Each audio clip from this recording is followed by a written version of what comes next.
चल रही थी जब ये डिजास्टर भी हुआ था कि अवैध खनन की वजह से नुकसान ज़्यादा हुआ होगा, लेकिन केंद्रीय मंत्री ने जिस तरह से कल कहा कि ये ओवर डेपोजिशन है, उसकी वजह से लॉस जो है वो बड़ा है, तो आपको लगता है कि अब सर्वे करने की ज़रूरत है ताकि इस रेत को निकाला जा सके, पत्थरों को वहाँ से निकाला जा सके? निश्चित रूप से देखो, हम तो ये बात को पहले से कह रहे हैं क्योंकि हमको जो लीगल हर्डल्स है, कॉम्प्लिकेशन है, जो कानून है, विशेष करके फॉरेस्ट कंजर्वेशन एक्ट है, वो सबसे बड़ा वादा है।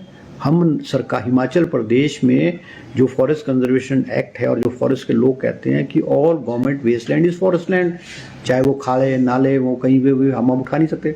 अभी सैंज के जो सैंज क्षेत्र है, आज मैं किसी अखबार में पढ़ रहा था, सैंज क्षेत्र के लोगों ने कहा कि जो NHPC ने पानी छोड़ा उससे जो है वो उनके क्षेत्रों में ज़्यादा पानी आने की वजह से मार पड़ गई, उनको नुकसान हुआ है।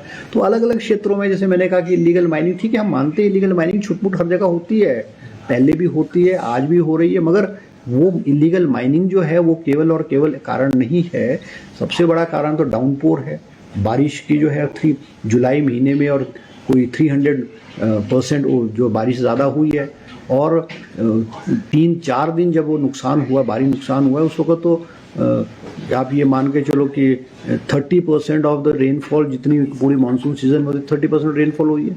तो ये कारण है ये बात। सर, रिवर बेड पे जिस तरह से कंस्ट्रक्शन हो रही है उसको लेकर भी क्या सरकार कोई सख्ती करेगी? क्योंकि जिस तरह से अब देखा गया इस बारिशों में भी जो लॉस हुआ है वो ज्यादातर जो रिवर बेड्स पे हाँ, निश्चित रूप से देखो, निश्चित रूप से जैसे मुख्यमंत्री जी ने कहा है कि क्योंकि जो रिवर, दरिया, नाले, खाले हैं, उसके किनारे लोगों ने अपने घर बना लिए हैं, घर बनाए तो उन्होंने जो है रुकावट पैदा की। अब आप देखिए कि बहुत सारी नदियां हैं, चाहे यमुना है या रावी है, बहुत सारी नदियों को जिसके किनारों को छेड़छाड़ नहीं की गई है, जिसके नज़दीक लोगों ने घर नहीं बनाया, वहाँ नुकसान नहीं हुआ है।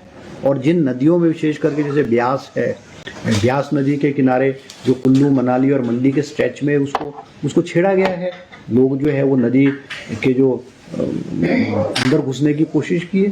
तो जब नदियों में कभी ना कभी 10-15 साल बाद जो है वो भारी बारिश और बाढ़ आएगी तो वो तो निश्चित रूप से नुकसान होगा। अभी मुख्यमंत्री जी ने कहा है कि हम हिमाचल प्रदेश में जो नदियां हैं उसके 100 मीटर्स में जो है वो कंस्ट्रक्शन को बैन करने जा रहे हैं। तो अब निश्चित रूप से कैबिनेट जो है इसमें भी आने वाले समय में फैसला लेगी ताकि नदियों के किनारे जो है कमर्शियल एक्टिविटीज़ है, खेत है, रेजिडेंशियल हाउसेस हैं, ये ना हों। सर, ये हाई पावर कमेटी बनेगी, चेयरमैनशिप में बनाएंगे?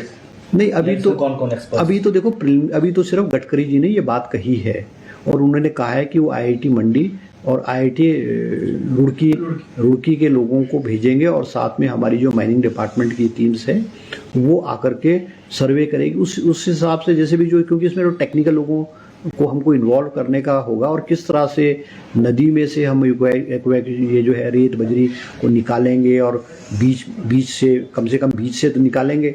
अब अगर हम बीच में अगर वो लेवल डाउन होता, नदियों का लेवल डाउन होता तो साइडों में मार नहीं पड़ती।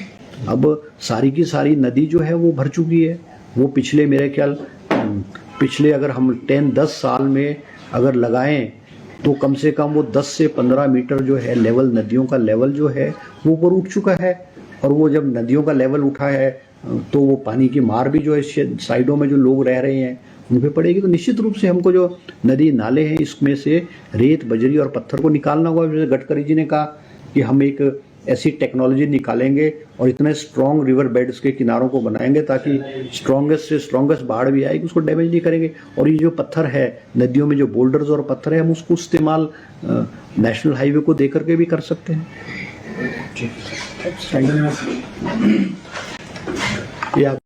हमसे जुड़े रहने के लिए हमारे YouTube चैनल को सब्सक्राइब करें और नई वीडियो की नोटिफिकेशन के लिए बेल आइकॉन को दबाएं। अगर आप ये वीडियो Facebook पर देख रहे हैं तो लाइक जरूर करें और ज्यादा से ज्यादा शेयर करें। इसी तरह के और भी अपडेट्स के लिए फॉलो करें हमारा Instagram पेज himachal.k3।